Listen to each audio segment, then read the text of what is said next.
अस्सलाम वालेकुम वीडियो ठीक हो। उम्मीद करें सारे मेरा ठीक हो।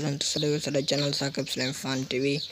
मैं आप सबको सलाम आया। मेरा छोटा बेरा यासिर खान है जो अभी चीज़ खाते हुए खेल रहा है। मैंने सोचा इसकी एक वीडियो बना लूँ।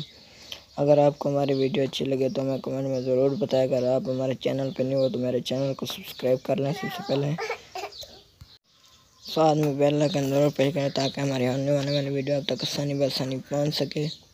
ये आज मैंने छोटे भाई अपने की वीडियो बनाई है। यानी कि चीज़ भी कर रहा है जिसे हम सराकी में बल्ले कहते हैं। बल्ला खा रहा है और खेल भी रहा है। मुझे अच्छा लगा इसलिए मैंने आप लोगों से ये शेयर किया।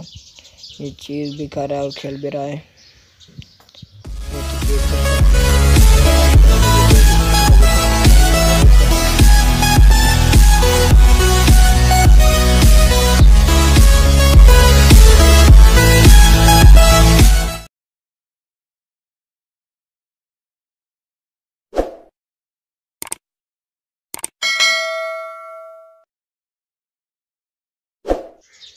माशाल्लाह बहुत ही क्यूट बच्चा है और मेरा चैनल भी बहुत ही अच्छा चल रहा है। आप अगर मेरे चैनल पे नहीं हो तो प्लीज़ मेरे चैनल को सब्सक्राइब कर दें।